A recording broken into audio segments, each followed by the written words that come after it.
로마서가 이제 2번 정도 남았는데요. 특히 로마서 14장과 15장은 로마 교회가 현재 당면해 있는 실제적인 문제들을 다룹니다. 그 문제는 지난번 좀 텀이 있었습니다만 내용을 기억했습니다만 전통 유대인 성도와 이방인 성도 사이의 갈등입니다.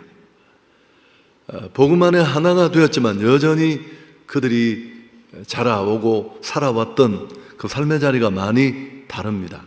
로마는 거대한 도시였고 교회 구성원들 역시 다양한 민족적, 문화적 배경을 가지고 있었습니다. 특히 조금 전에 말한 것처럼 유대인 성도와 비유대인 성도 사이에는 간극이 크게 존재했습니다. 크게 음식과 절기 문제인데 유대교 출신들은 특정 절기를 중시하고 철저하게 지켰습니다. 유대 전통에 따라 그래서 어떤 음식은 아예 먹지 않았습니다. 특별히 육류가 그랬는데 시장에서 유통되는 육류를 그들은 입에 대지 않았습니다. 이방 신전에서 제물로 사용되고 남은 양이 시장에 나왔을 가능성이 높았습니다. 그래서 육식은 전면 패하고 채식만 하는 분들도 있었습니다. 반면에 유대적 배경이 없는 이방 출신 성도들은 전혀 그게 무슨 문제가 되느냐, 하나님 안에서 다 자유한 것인데, 여러분 이런 일로 적잖은 갈등이 존재했었고 서로 비난하고 비판하는 그런 자리에까지 이르렀습니다. 바울은 이들을 믿음이 강한 자와 약한 자로 그렇게 나누어서 부르는데, 믿음이 강한 자는 그리스도 안에서 충분히 자유를 누리고 있는 사람들입니다. 반면에 믿음이 약한 자는 조금 전에 언급한 유대교 출신 신자들, 여전히 절기나 혹은 또 음식 문제에 매여 있는 분들을 일컫습니다. 지난번에도 말씀드렸습니다마는 사실 이런 논쟁은 본질적인 것이 아닙니다. 아디아 포라, 회색 지대에 관한 것이죠. 성경이 분명히 말하지 않았고 또 하나님도 논외로 여기는 그런 것들입니다. 여러분 예상외로 이런 것들이 교회 분정으로 이어지는 경우는 허다합니다. 그때나 지금이나. 종교개혁 이전 가톨릭 교회가 얼마나 이런 공리공론에 빠졌는가를 보여주는 내용인데, 들어보셨을 텐데 바늘 끝 위에 몇 명의 천사가 춤을 출 수 있느냐, 이게 굉장히 심각했고요. 화형시키고 처결하고, 사실은 토마스 아퀴나스의 신학대전에 나오는 여러 명의 천사가 같은 장소에 있을 수 있는가라는 이 명제를 두고 너무 심각하게 본질이라는 것을 왜곡하다가 이런 자리에 이른 겁니다. 중세교회가 얼마나 허망한데 휘둘렸는가를 보여주는데요. 과연 한국 교회는 예외였을까요? 아닙니다. 여러분 예전에 조금만 생각해 보면 5, 60년 거기까지 안 가도 그렇습니다. 교회당은 다 마룻바닥이어서요. 근데 조금씩 신문물이 들어오고 또 사람들 여러 가지 생활도 바뀌면서 마룻바닥에 주저앉을 수가 없었습니다.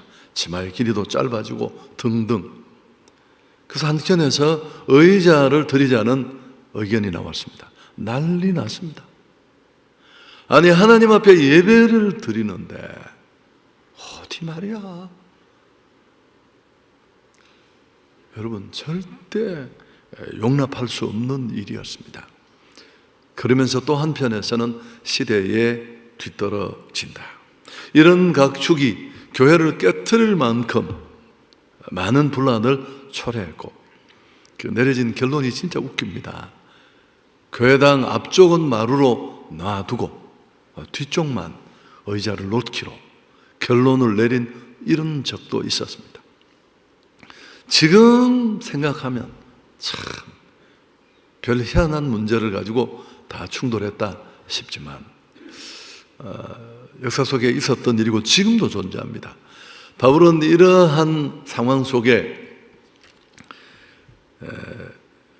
약한 자들을 성숙한 자들이 받아들일 것을 권고합니다. 14장 1절 지난번에 살폈습니다마는 믿음이 연약한 자를 너희가 받되 그의 의견을 비판하지 말라. 왜 받아들여야 하는가를 그때도 말씀했습니다마는 이유가 뭔가요? 하나님이 그들을 받아들였다는 겁니다. 하나님이 오케이 한 것을 가지고 왜 너희들이 그런 지엽적인 문제로 판단하고 비판하느냐. 3절에 나오죠. 먹는 자는 먹지 않는 자를 없인 여기지 말고 먹지 않는 자는 먹는 자를 비판하지 말라. 이는 하나님이 그를 받으셨습니다. 오늘 저는 로마서 14장의 지난번에 남은 부분과 15장 앞부분을 묶어서 말씀드리려고 하는데 같은 주제를 다루고 있으니까요. 15장 7절을 한번 함께 읽습니다. 그러므로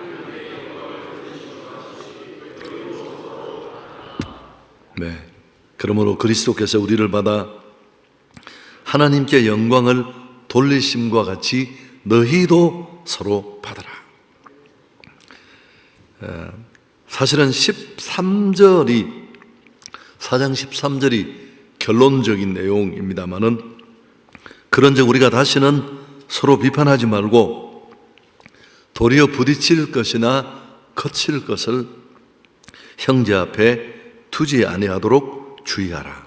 이 구절을 제가 인용하는 이유는 우리 번역에는 이렇게 되어 있습니다만 원문에는 판단하다라는 동사를 2번이나 사용합니다.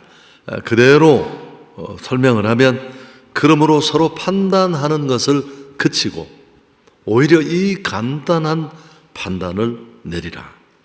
그 판단, 그 결정이 뭐냐 하면 형제의 길에 장애물이나 덫이 되어 넘어뜨리는 일을 하지 않겠다. 좀 말을 다시 정리하면 걸림돌이 아니라 디딤돌이 되겠다. 여러분, 우리는 나의 신앙을 지키는 것도 필요하지만 공동체도 있고 또 누군가의 신앙에 내가 영향을 줄 수 있습니다. 사실 목사인 저도 마찬가지입니다. 제가 부교육자를 거치고 여기까지 오는 동안 가장 힘들었던 게 뭐냐 하면은 은혜를 잘 끼치지도 못하는데 어떤 관계나 특별한 일 때문에 성도들에게 상처를 줄 때입니다. 최근에도 그런 일이 있었어요. 그분도 말하지 않고 저도 말하지 않지만 내가 참 불편했던 부분이고 그분도 그것 때문에 참 멋져가는 것 같아요. 그래서 참 기도할 때마다 마음이 아프죠. 저는 밤에 2시에 잠을 딱 깨면 제일 먼저 그 전날 잘못했던 게 딱 생각이 나서 잠을 못 자게 해요. 어제도 그런 일이 있었습니다만 이제 그분 생각이 늘 나죠. 막 신앙에 열기를 내서 열심히 하려고 하는데 저의 실수입니다만은.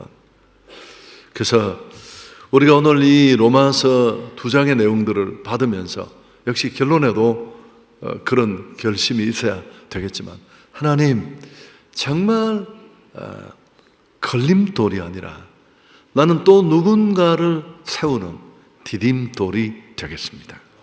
그런 결단이 있었으면 좋겠습니다. 그리스도인은 세우는 사람입니다. 교회 역시 허무는 곳이 되어서는 안 됩니다. 축복하고 회복시키고 치유하는 곳이어야 합니다. 세상이 다 힘들어도 교회는 그래서 행복해야 하는데 우리가 서로의 격차나 이런 이해할 수 없는 상황이 있음에도 불구하고 판단을 금하고 받아들여야 할 신학적 기초를 오늘 말씀이 제공하는데 몇 가지만 얘기를 나누겠습니다. 우선 15절을 함께 읽습니다. 만일 음식으로 말미암아 내 형제가 근심하게 되면 이는 내가 사랑으로 행하지 아니함이라. 그리스도께서 대신하여 죽으신 형제를 내 음식으로 망하게 하지 말라. 여러분, 형제라는 표현도 잊지 마셔야 되고요. 하나님이 우리를 사랑하셔서 자기 아들을 희생해서 그래서 우리를 세우고 교회를 세우셨습니다.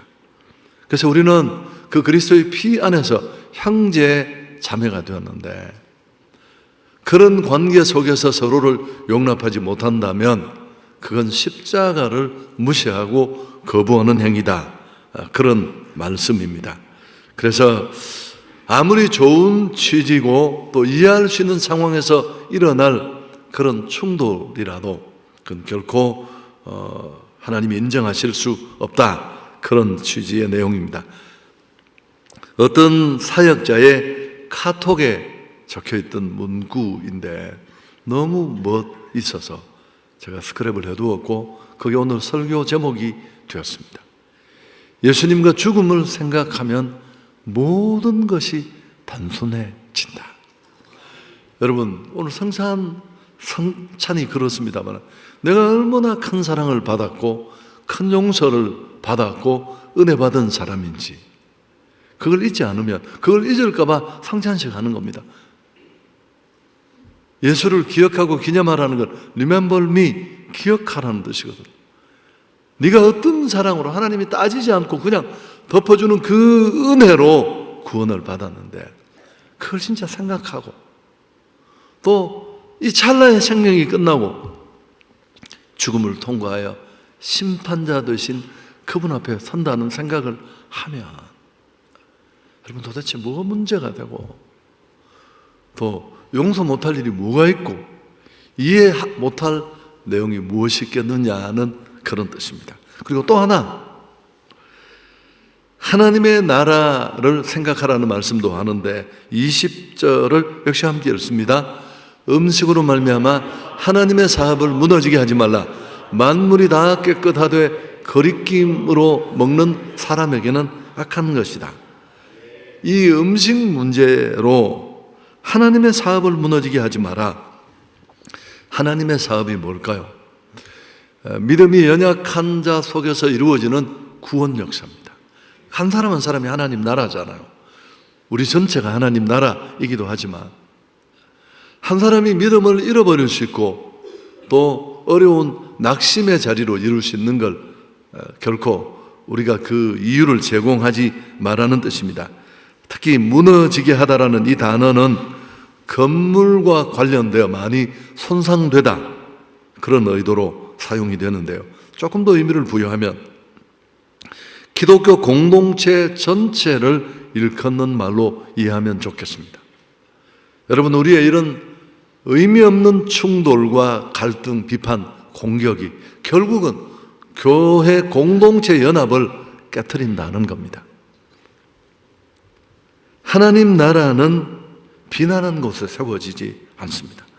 평안해야 든든해서 가는 게 이게 급소인데 어떤 것도 비판하면 무너집니다. 정당해 보이는 비판, 그건 당연히 논쟁거리가 될 만한 것조차도 주의해야 합니다. 어떤 교회는 이런 문화가 있대요. 비판하는 문화가.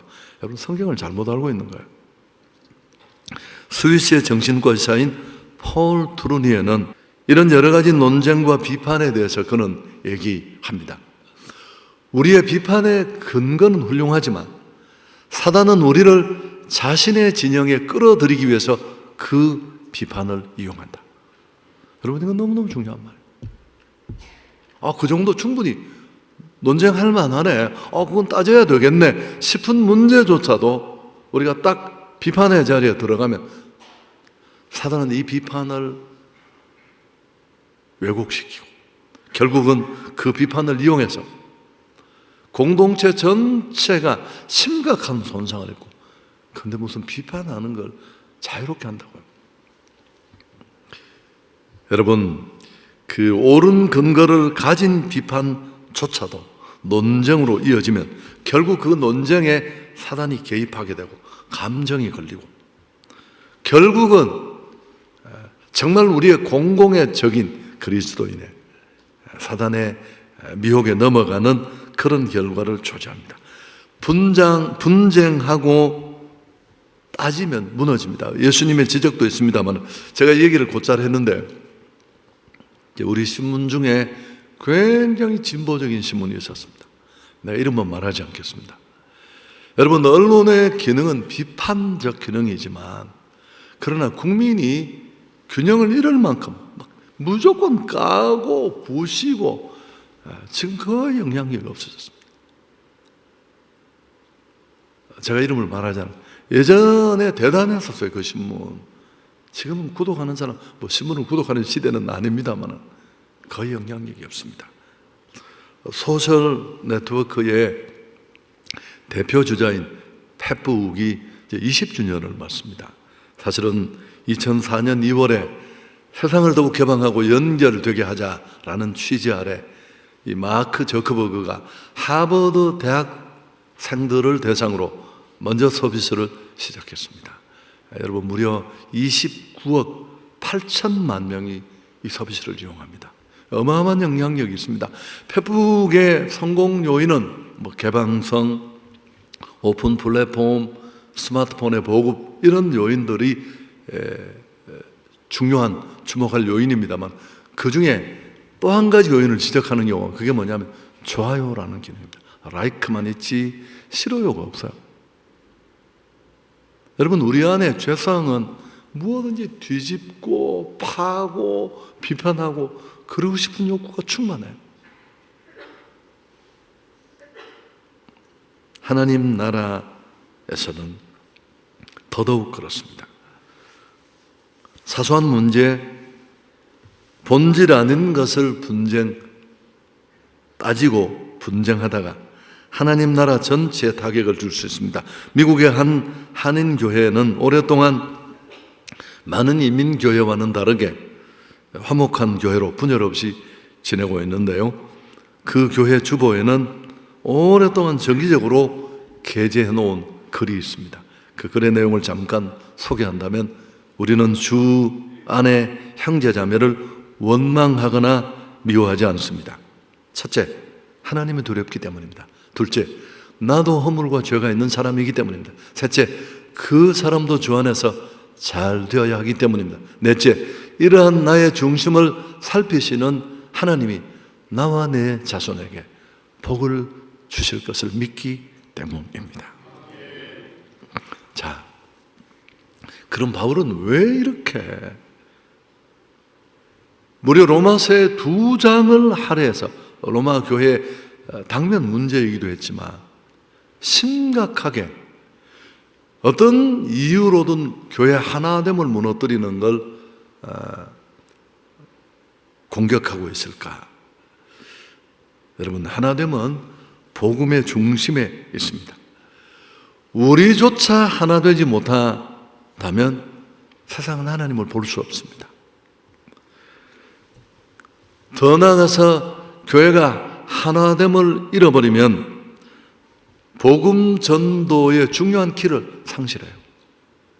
대부분의 에너지를 그 별로 중요하지 않은 문제에 다 쏟아버리고, 여러분, 얼마나 많은 교회들이 정말 싸워야 될 싸움, 영적 전쟁을 내려놓은 채 정말 별로 중요하지 않은, 또 조금의 문제가 있더라도 그렇게 에너지를 들일 만한 가치가 없는 일에 연연하며 에너지를 다 낭비하고, 교회가 평안해야 든든히 서가게 될 줄 믿습니다. 구원받는 사람이 날마다 더합니다. 그 아름다운 공동체에 세상은 호감을 가질 테고, 또 교회는 그 공동체 하나된 힘으로 더 힘있게 복음을 전할 수 있습니다.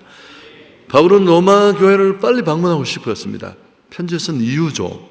그리고 그들과 사랑의 뜨거운 교제를 나누고, 바울이 정말 로마서를 쓴 목적은 뭡니까?